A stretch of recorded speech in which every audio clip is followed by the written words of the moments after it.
Daily সানে আপনাদেরকে যুক্ত করেছি মহাখালীর মাংসের বাজার থেকে। আজকে কিন্তু কোরবানির ঈদে অনেকের বাড়িতেই গরুর মাংস রয়েছে, কিন্তু সবার বাড়িতে কি গরুর মাংস রয়েছে? না। এই প্রশ্নের উত্তরই কিন্তু মহাখালীর এই বাজারে মিলবে। অনেকের বাড়িতেই গরুর মাংস নেই, এবং যাদের বাড়িতে গরুর মাংস নেই তারা কিন্তু বাজারের ব্যাগ নিয়ে এখানে এসেছেন গরুর মাংস কেনার জন্য।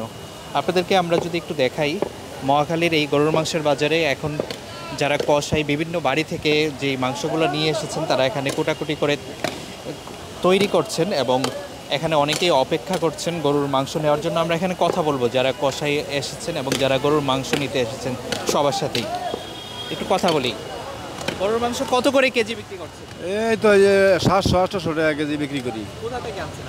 আমরা আনছি ধানমন্ডি কাজ করিয়া। ধানমন্ডিতে কাজ করিয়া। এই বাজারটা তো শুধুমাত্র ঈদের দিনই বসে, অনেকেই শখ করে নিতে আসে গরুর গোস্ত, এই বিষয়টা একটু বলুন।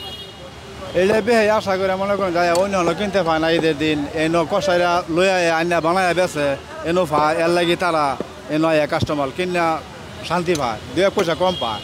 দামটা একটু বেশি না, 700-800 টাকা মনে করেন যে লগে আর ওই যে অন্য কিছু পায়, লগে যে তেল মেল নেয়, ঠ্যাং ম্যাং নেয়। দর্শক, আমরা মহাখালীর গরুর মাংসের বাজার থেকে আপনাদেরকে দেখানোর চেষ্টা করছি। এখানে কিন্তু আশেপাশে অনেকগুলো গরুর মাংসের দোকান কিন্তু আসতে শুরু করেছে।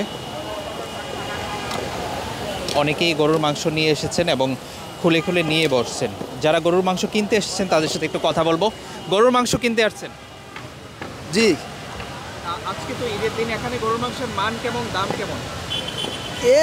মিলাই জিলাই তো এখানে ওই 500 টাকা 600 টাকা কেজি হয় আর কি, পাওয়া যায়। মানে অরিজিনাল গুছ না, একটু মিলাই জিলাই আছে আর কি। এগুলা 500 টাকা 600 টাকা কিনতে পাওয়া যায় আর কি। দর্শক, আমরা কথা বলছিলাম মহাখালীর বাজারে যারা গরুর মাংস কিনতে এসেছে তাদের সঙ্গে। আমরা একটু আরও কয়েকজনের সাথে কথা বলবো। কাকা কি গরুর মাংস কিনতে আসছে? জি। কেমন দাম এখানে গরুর মাংসগুলো কেমন? 500-600 টাকা দাম চায়। 500-600 টাকা কেজি। ঈদে কি বাড়ি যান নাই? না। দর্শক, আমরা আপনাদেরকে একটু কাছ থেকে দেখানোর চেষ্টা করব কীরকম গরুর মাংস এখানে 600 টাকা 700 টাকা কেজিতে বিক্রি হচ্ছে। এখানে যারা কসাইরা আছেন তারা বলছিলেন তারা বিভিন্ন বাড়িতে কিন্তু কাজ করে এই মাংসগুলো পেয়েছেন। সেই মাংসগুলো আসলে মশলার কারণে তারা রান্না করতে পারবেন না, বা গ্রামের বাড়িতে নিতে গেলে নষ্ট হয়ে যাবে, সেই জন্য কিন্তু তারা এই গরুর মাংসগুলো বিক্রি করে ফেলছেন এখানে। একটু কথা বলি, আপনারা গরুর মাংসগুলো কেন বিক্রি করে দিচ্ছেন? তুমি কত আসল কথা লিখে মনে করেন মাংস ব্যস্ত আছে, এটা দেশের বাড়ি নিয়ে গেলে নষ্ট হয়ে যাবে গে। সে লিগে পাবলিকের দিয়ে দিতে চান 2টা কুমার বেশি বেশি। দেশের বাড়ি গেলে গন্ধ উঠে যাবে গে, এটা খাওয়া যাবে না। 2টা কুমার বেশি বেশি যে গেছে।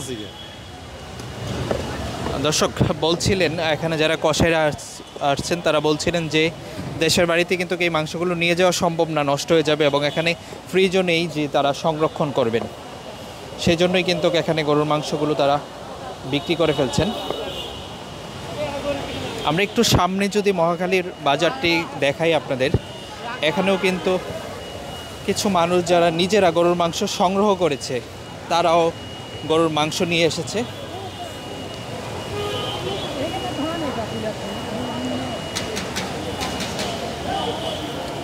এখানে ছোট ছোট অংশে কিন্তু গরুর মাংস বিক্রি হচ্ছে।